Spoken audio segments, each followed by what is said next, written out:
हज़रत इब्न अब्बास रदियल्लाहु अन्हुमा से रवायत है कि उन्होंने नबी से रवायत की कि आपने फरमाया, बाद इसबा मशरक़ी समत से चलने वाली हुआ से मेरी मदद की गई है, और बाद बूर मगरिबी समत से चलने वाली हुआ से कौम आद को हलाक किया गया।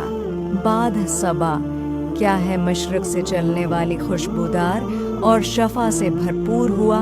बाद दबूर वो हवा जिससे कौम आद को हलाक किया गया।